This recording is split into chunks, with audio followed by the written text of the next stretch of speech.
Hello and welcome again to my show, Searching for Integrity. My name really is John Smith, and I'm searching for people with integrity. Why? Because our country suffers from IDD, integrity deficit disorder. We have yours truly today, bringing on a great guest. Her name is Dr. Rita Ali, and she has a great book, I would say, Triple Jeopardy, but three strikes not out. I got that right finally. Okay, come on, Rita. Come on, you're the guest. Come on. Well, John, thank you so much for inviting me on your podcast. I'm really thrilled to do it. And the book is Triple Jeopardy, 3 Strikes But Not Out. Okay. And I bought your book. Oh, great. And the only problem was I bought it this morning, and I have, I think, 2 or 3 chapters done of it. So, that's not bad. Yeah, no, it's not bad. I agree. It's quite interesting, I would say. Well, thank you. Yeah, quite interesting. Now, I assume the book is primarily the rough road you had with the was it the Justice Department? Yeah, it was the federal. The federal U.S. attorneys. Right. Well, I haven't gotten there yet. Yeah, that's a little later, a bit later in the book.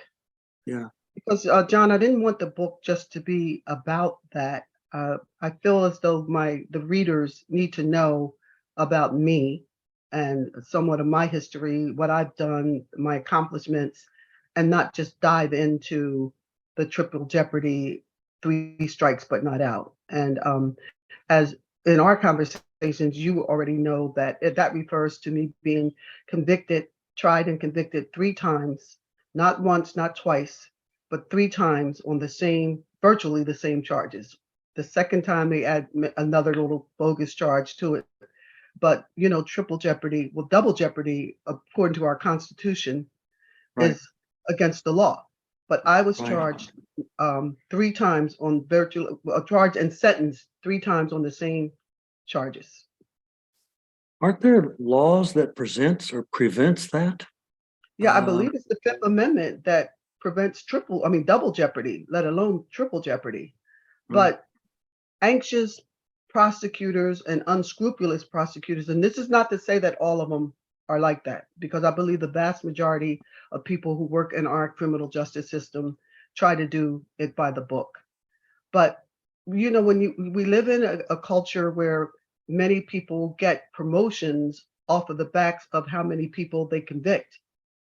And so the incentive for people that are maybe seeking office or to become the U.S. attorney or the big shot or whatever, the incentive is the more people that you can convict, the greater you're perceived to be, because in the perception of the public and of many people, even in law enforcement, that everyone who's charged with a crime, even though our Constitution says that you're guilty until and unless proven that you're innocent unless proven guilty, but it works pretty much the opposite way in our system, that you're perceived guilty until and unless a jury can find you not guilty. So when that's the incentive to lock up or convict as many people of crimes, for some prosecutors, I'm not saying all on any level, but for many prosecutors, far too many of them, their ambition supersedes whether or not a person actually is guilty of a crime. And then when it's a high profile situation like my situation was, and the news and the media is involved with it and so on, then the prosecution has much more of an incentive, because they can't look like they brought bogus charges against someone and pumped it up, and every day you're in the press and all that. They've got to win. And they have resources that even a person like myself, John, I was not wealthy, but I was a person of means. I I could afford attorneys and things like that, but Mhm. I don't care how much money you have to spend, even as a rich person, you do not have the resources of the federal government. And if you just think about just even the mental and the emotional trauma that was on a person, especially a person in my position that was innocent, when I saw those papers, the US government versus Rita Ali, that was almost enough to just take me out. And it's only Mhm. by God's mercy and by his grace that I got through this situation. And Right. I still love my country and still believe we have the best criminal justice system in the world, but it's not perfect. And in No. many cases, they get it wrong. And there's no incentive for some of the people who put you in that position to ever make it right. Right. Was there a grudge involved in this from the other side? Well, I believe it was politically motivated. And the reason why I believe it was politically motivated because whenever we get into the presidential election, it always comes down to Pennsylvania, Ohio, and Florida in terms of the electoral count. And Hmm. so if you don't take Philadelphia, which is where my husband and I were very powerful and very influential in the political process. We've supported all the way up to presidents and governors and so on. And so we were very influential with the unions and with religious groups, even though we were Muslims, but we were involved with all the other clerics and just the love that we had in that community of people. They trust us. And so pretty much my husband was a big influence in terms of who gets elected in Philadelphia. But if you don't take Philadelphia, you don't take Pennsylvania. So Right. I believe that this was based on after the Monica Lewinsky stuff with Bill Clinton, and whether that was Sure. wrong or right, that's not even the issue. But the point is that there was this wave or this movement on the parts of the Republican Party that they were going to come in on this moral majority thing, and they were going to rid all of the corrupt Democrats. So while they were trying my husband and me and my children, they were also trying the different mayors in different cities and pretty much African American cities where they had mayors. Right. So it was a whole movement going on because based on what I was told, and they said this came from the highest office, from John Ashcroft's office, that if they won this and they got their way, there will never be another Democratic president for the next 100 years. Hmm. And the reason why I believe that because I was told by that a friend of ours that is a high ranking person in the federal government, and that was basically what was known in that forces. So and then we were Muslims. So after 9/11, and I'm not saying that they did it because we were Muslims, but I think that was the Right. cherry on top that made it Right. so much easier to go after high profile African American successful people that had a lot of influence in the political sector in Philadelphia. But that was the after 9/11, oh, it was so much easier to go after people. And I'm going to say this, John, I'd never ever been called the N-word in my entire life. Never. And I grew up in a predominantly white area. My neighbors on one side were Irish Catholic, the other ones were Italian. Hmm. And just grew up, I think, thinking of Miss Helen, the neighbor, as my aunt, and I babysitted their children, her grandchildren, and so on. And so I'd never been called that. And I didn't grow up in a ghetto environment. I grew up in a very prestigious area of Philadelphia, Germantown. And Right. the day that I was walking in to go to the courtroom, and they trumped the paper. They did a superseding paper on top of the regular morning paper with my daughter's face on it, saying that the woman who broke up Mike Tyson's marriage, and this is the day we're going to court because my daughter was on the same case with me too, even though she didn't do anything wrong. Two white men, an older one and a younger one, were riding by us and they threw something out. I don't know, it was a cup of coffee and called us John Street. And that was the black mayor at the time, called us John Street, the N-word. And that was, I guess, a warning of what was to come, that the hatred that had been trumped up by the press against us, that Right. we were naive to think that we were going to get a fair trial if we just go and tell the truth, that this will all go away. And it didn't. And so Mhm. I was sent, we were found guilty, even though the judge, and you'll read it later in my book, and I can't quote it verbatim, but I'm pretty close to it. When he went to charge the jurors, he said in open court, he said, listen, the the trial that was of the charges against this woman and these defendants, he was talking about me and my children, is not what they were charged with by the government. He said the government charged them with a ghost employee scam, which means that they were holding, they were not having classes at their school and they were getting paid for it. He said, but it was not this woman's responsibility. He said, Rita Ali, it was not her responsibility to make sure teachers taught or to, and he said, there's an unwritten law in colleges. Anybody that went to college knows that if you go into a classroom as a student, you wait 15, 20 minutes, the professor doesn't show up or the instructor, you leave and they cannot count you absent. The Sure. same thing goes for an instructor. He said the instructor comes to the class, waits 15 minutes, no students show up, they still get paid for being there. He said, Right. so now this was an adult education classes, and most of the people who signed up for those classes are people who dropped out of high school for whatever reason. And you're lucky if at the end of that class you got one or two students still coming. But that teacher still deserves to be paid. And that's so my children were on the community college. I never signed, and the judge made it clear. This woman only signed a rental agreement for that building. That's all. I didn't sign any checks. I didn't fill out any resumes. I didn't hire anybody. The community college was responsible for all of that. They vetted the people, they hired them, and then they came after us as though, because that was to pressure us to testify against my husband and the mayor and them. They were the bigger fish that they were after. So they figured me, I had served 9 years as a commissioner, I was a business owner, a radio show host, producer, and no, I had a lot of clout.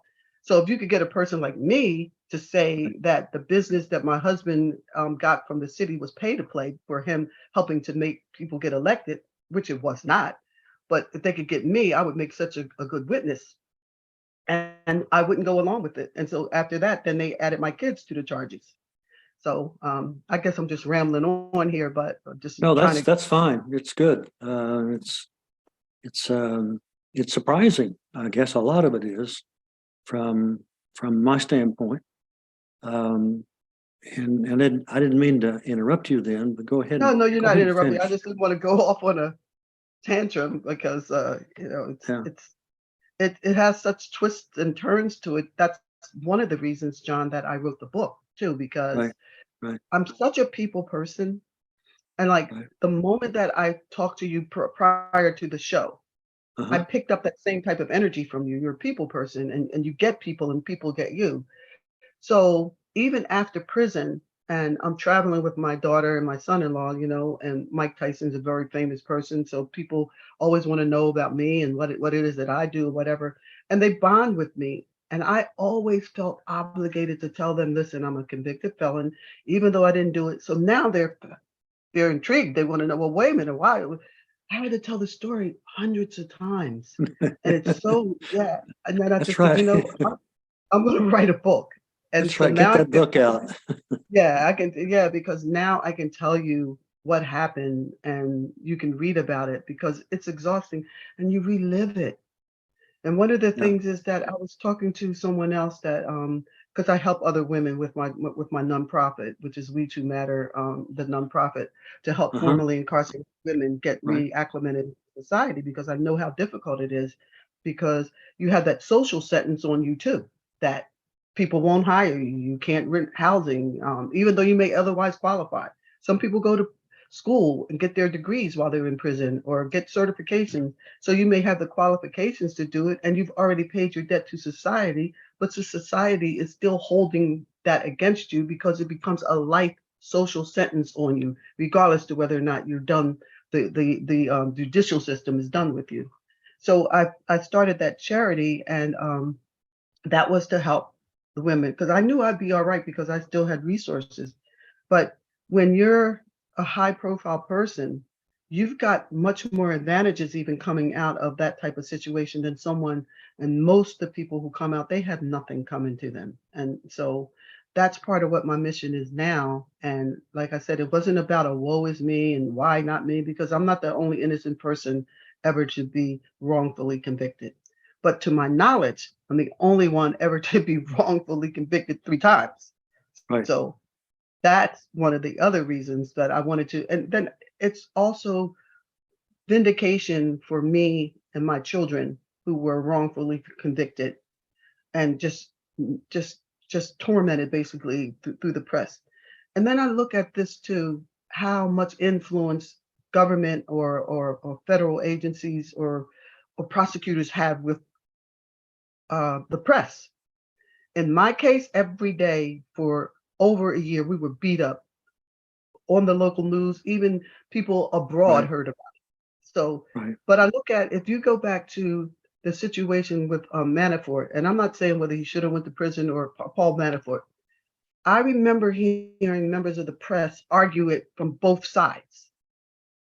People were saying, well, no, this would be double jeopardy. And I'm thinking, well, double Right. jeopardy for him. But for me, an Mhm. African American woman, a Muslim, who didn't do anything that would even remotely hurt this country, even what they charged me with wouldn't be a hurt to the country. Nobody in the press argued the position for us. All they did was work as minions for the prosecution to help to deliver a guilty verdict on me and my children.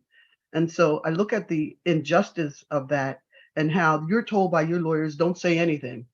Yet you want to say something, but anything you say can be Right. twisted and distorted. Right. Like you say something, and then that prosecutor gets in there, and he'll have an FBI agent and say, "Yeah, well, she said so and so, but that's not what that meant.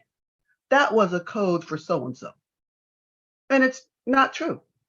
And jurors basically believe our government. Mhm. I mean, basically, we want to trust the people who we in charge to be fair and be, because otherwise it's just unbearable to think that these prosecutors would lie, that FBI agents would lie, police would lie.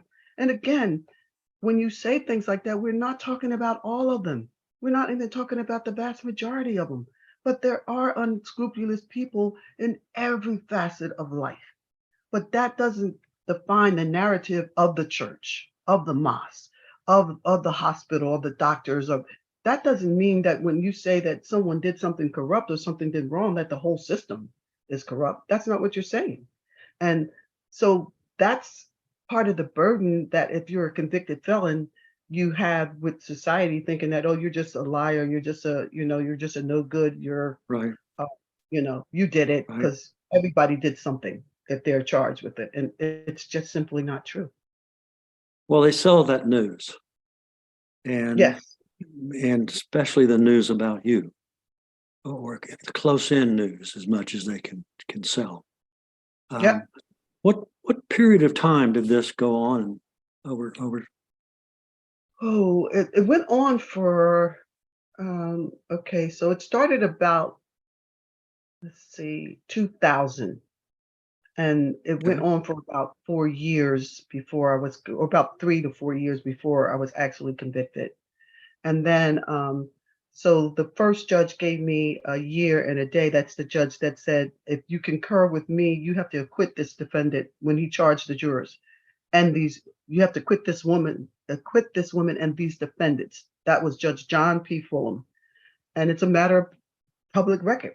The judge disagreed with it, and he disagreed with the jury verdict.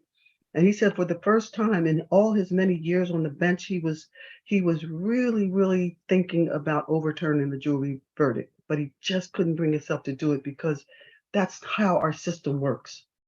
Your peers have found you guilty, and far be it from a judge to overturn that. And so even though he really considered it, but he just couldn't do it. And he did the right thing, not Right. because we were guilty, but he respected he respected the system.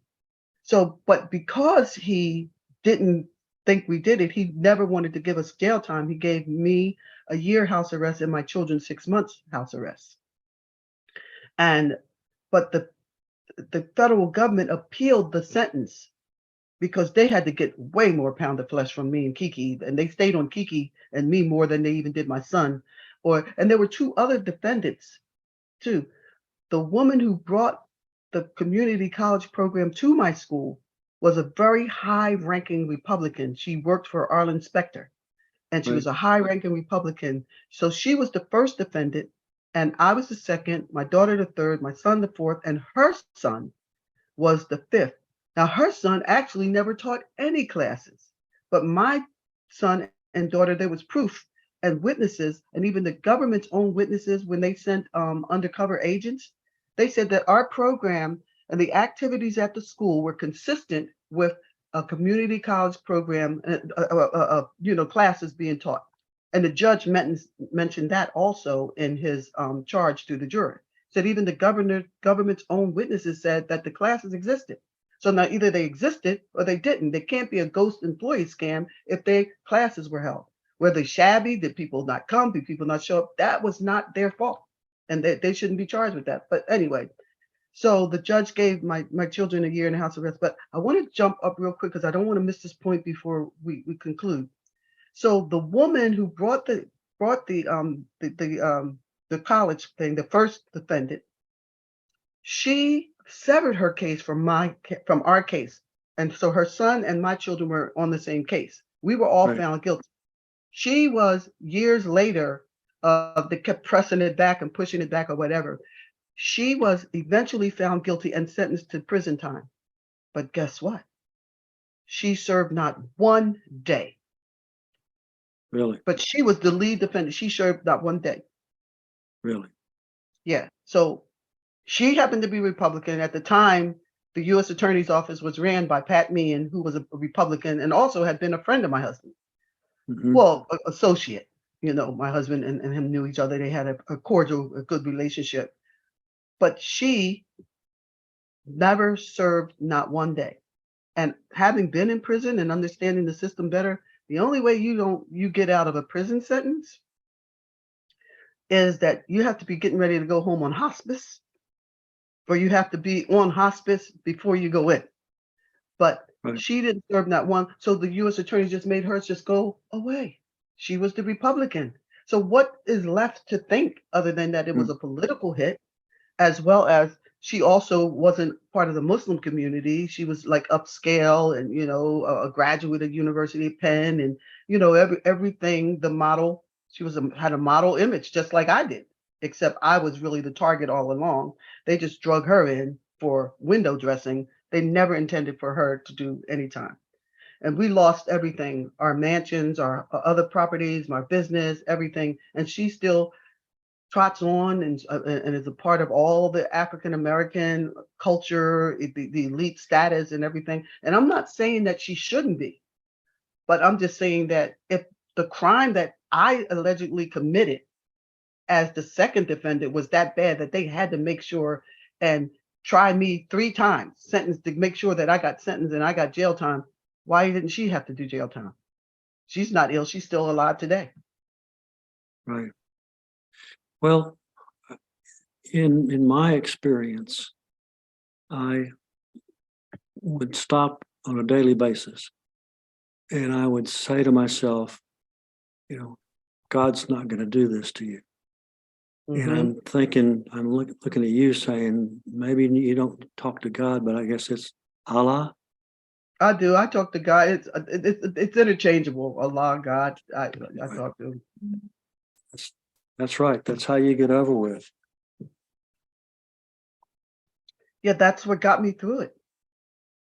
That's what got me through it because John, being innocent. That makes 2 of us, let me tell you. Yeah, well, I knew that I was innocent, but I also know that I'm not the only innocent person. And why not me? When I start to think about my Christian upbringing and even my understanding of Islam, why not me? I mean, the prophets of God, and I'm nowhere near almost saintly like they were.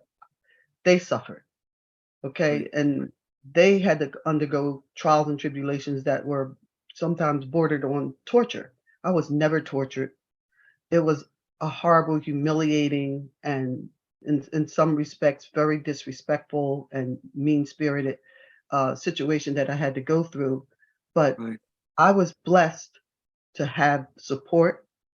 I was never tortured or hit or abused or anything in prison. And I went to what they call the cupcake of prisons, which was a federal prison camp where there were no armed guards, um, and no cells. It's more like a dormitory, with like cubicles where you're in there with another person, and so people would consider that easy time, as Mm-hmm. opposed to people who have to do hard time. Mm-hmm. But for me, it was a chance to be still. I remember the night that I started, the first night after I got processed in, and my it's at the end of the day now, and all you're getting processed in, so you're so busy, and I'm thinking, well, wow, I can do this. This is not going to be bad. These women are nice, and I'm learning, and you're getting your clothes, you're getting your sheets, and you're doing everything. But it didn't hit me that I was really in prison, John. I thought I knew that I was really in prison until that Mm-hmm. night when they said lights out, and I started to feel like I was being encased in a coffin. And I Mm-hmm. never had an anxiety attack in my life. When my chest started to pound, my eyes started to swell, and tears started rolling down my face, and I started breathing heavy.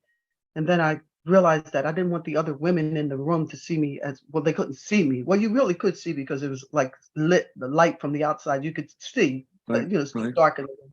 I didn't want them to perceive me to be a weak and coward or whatever. So I got as close to the wall as I could, and I tried to just control my breathing. And I swear, I heard God's voice, or I had an Mm-hmm. angel or something say, "Nope, Mm-hmm. don't do it. Don't give them not one more tear. Mm-hmm. Right. All you have to do is give them the time. Be still, listen for my words, make sure that you do something to help somebody, and stay healthy and get out of here. The way you do the time, you control." And I never let, shed another tear. And that was the message that I conveyed to the women, because women becoming devastated, separated from their children, and Right. horrible, horrific things. And I would say to them, I mean, it was like I became a counselor, unauthorized Sure. counselor in there, Yeah. so I much can see so that. until, well, thank you, but so much so, John, until when I was ready to, I got a call one day. They had just started giving the women, well, giving the federal prison 6 months halfway house. Before that, they were just giving them 2 months. So it had just come down the ruling that people could get up to 6 months. Well, halfway house is a big deal for people incarcerated because you can go back to where your hometown is. Mm-hmm. You stay in the halfway house. After you bring them 2 checks, you can actually stay home Right. and just check in once a week. So, and you can still get to go to the church or the mosque, or to the synagogue, whatever, and you get to go out every day and work, and people get to come and see you. You're closer, so it's a big deal. So everybody wants that, but they still weren't giving women who had done 14, 15, 13 years. They were giving them 2 months. So I knew that I would get 54 months, because you get roughly 28 months, 28 or something like that, 54 months a year or something. So I knew I would get that good time off of the 24-month sentence. But I was not expecting 6 months halfway house. So my case manager called me in one day, and she says, "Miss Ali, I have good news and I have bad news. Which do you want first?" I said, "At this state, it doesn't matter." Right. So she said, "Okay, well, the good news is that we're going to give you 6 months halfway house." And remember, again, John, I'm gonna emphasize, that's unheard of for somebody who's only got 24 months sentence. Mm-hmm. And so I'm like, okay, I'm still like basking in that. And I'm like, so what's the bad news? She said, "We're going to lose a very bright spot in a dark place." And I'll never forget those words, because I Wow. had been a help to the women there. And so Right. now I know that God, for whatever reason that I may have thought was a punishment, it was a mercy that God Right. saw in me enough that I could help somebody. Well, Dr. Rita Ali, you are a very strong woman. No, thank you. And, and in the process of just acting naturally, being a woman that you are, the others found that you were helping them, and they were helping, and like you. And it's also the other side is where you involve it and you pass it along, and there you get some goals, some things there, and you get them when you get out, and you did. You've done that. And it's quite remarkable. Is in what I'm saying. It's quite remarkable. Thank you. Well, let God me has ask you. blessed me with a lot. Go ahead. I'm sorry, John. Go ahead. No, go ahead. God Go had ahead. blessed me with a lot. I was a very accomplished woman, very well off, put my children through the best schools and college, and they could travel abroad and do many things. So the fact that he wanted something more from me with all the blessings that I received, I can't complain. Hmm. Now, Never that thought doesn't about it. excuse what they did was wrong. That doesn't Right. excuse that. But the Right. fact that I can't be angry or upset with No, all that doesn't I've help. been blessed with, and I know that Doesn't help. there's a God. Yep. And I know that there's a God, and his mercy, I never suffered while I was in there. Didn't get sick Right. or anything like that. And I saw other people die in there. Well, two people, but one woman just because they wouldn't give her medication. Really. So it's still a cruel place, even though, if you're not like high profile, or you have money on your book, or you're hip and young, where the male guards can hit on you, maybe even the female guards can hit on you, you've got nothing coming. If you're just a poor person and you have no resources, you've got nothing coming other than the help that maybe the women in there give you. But you're not getting the little perks from the guards, or get to have extra Right. time in the TV room. You're not getting anything.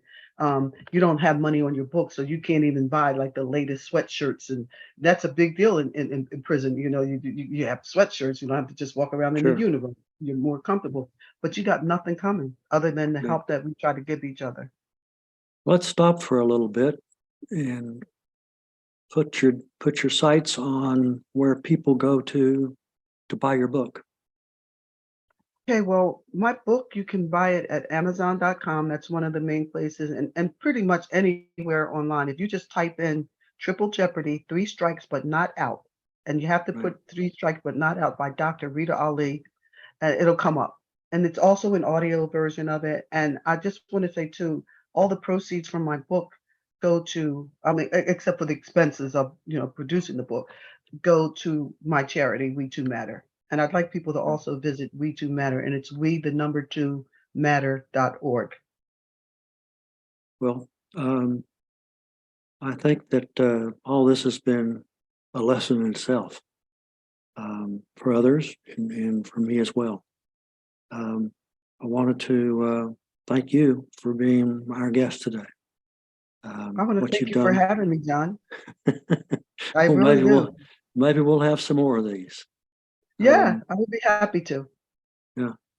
I want to thank my listeners that are tuning in to Searching for Integrity. And so long, and happy trails to all.